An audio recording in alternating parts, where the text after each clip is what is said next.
Praise and thank you, Lord, for this wonderful celebration that we have. Alam po namin, Panginoon, na ang iyong kabutihan hindi nagbabago noon kayo nagpapakailanman. You have said in your word, O God, therefore, my brothers, let nothing move you. Stand firm. Always give yourselves fully to the works of the Lord, because you know that your labor in the Lord is not in vain. Thank you for reminding us today, not only sa church po dito, but also to each and every one of us who join this celebration. Isa pong napakalaking challenge sa aming buhay, na sa mga susunod na araw, buwan at taon ng aming buhay ay mas maging committed pa kami sa inyo. Sa paglilingkod, having a single-mindedness. As you have said in your word in James chapter 1 verse 8, a double-minded man is unstable in all his way. That's why, Lord, yung mensahe na napakinggan po namin, Panginoon, ngayong araw po na ito, ay patuloy na may sa puso, Panginoon, ng bawat isa, most especially ng church po na ito. This is the vision that you have given to this church, and we're looking forward, Father, na mas ma-upgrade pa yung commitment ng bawat isa. Whatever the talent, the gifts that you have entrusted to each and every one of them, help them, Lord, to use it for your kingdom and glory. Father, I pray that you will unite them, giving them always one goal, one purpose, one motive. Help all the members of this church to be a strong support, O God, to the leadership of Pastoral Linda, in the name of Jesus. You have entrusted them, Lord, different kinds of talents and gifts. At malaki po yung magagawa mo nila para ma-fulfill yung tawag mo sa church po na ito. And excited kami, Panginoon, na makita ito sa church po ng harvesters. Anoint each and every one of them, giving them always a humble heart, Lord, submitting to your will, Father, and to the authority of your leaders, Father, in this church. In the name of Jesus. Lord, thank you. Help each and every one of them to be kind to one another, to encourage one another, to love one another, to build up one another, to forgive one another.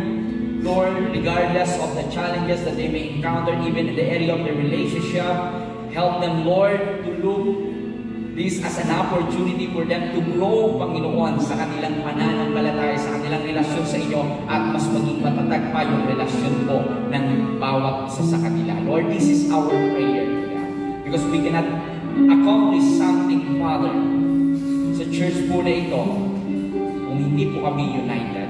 Kaya sa pagkakataong ito, pagkaisahin po sila ng yung banal na Espiritu at patuloy na mapulpil, Panginoon, kung ano yung nais mo para sa church po ito. And to Pastoral Linda, I thank you for giving her the strength, the courage, Lord, for whatever the circumstances that she may encounter in the area of her leadership. Help her, Lord, to always humble herself before you, willing to learn, to unlearn, and to relearn, Lord, the things that she needs, Father, Lord, na ma-receive, Panginoon, habang nililid po ang church po na ito. Lead her, Father, as she lead this church. I thank you that you would protect her, cover her always with your precious blood. Ilayo po siya sa anumang uri ng kapahamakan at karamdaman sa pangalan ni Jesus.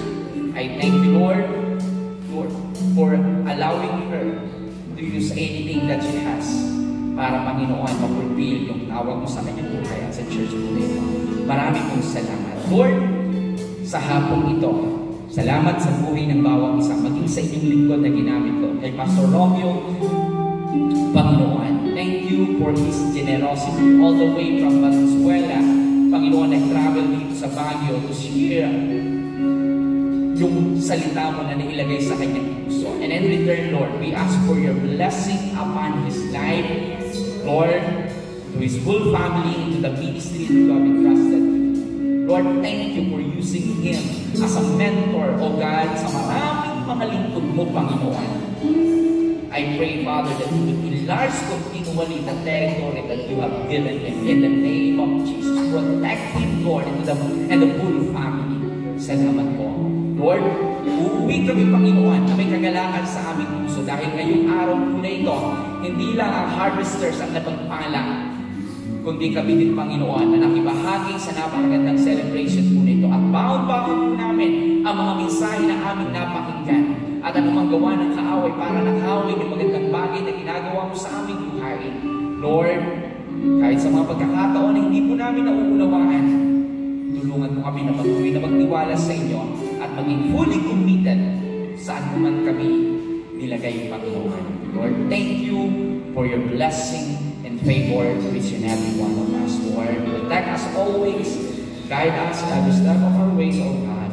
In Jesus' name, may the grace of our Lord Jesus Christ, the everlasting love of our Father, the never-ending communion and guidance of the Holy Spirit be each and every one of us. This we ask in Jesus' name. Amen.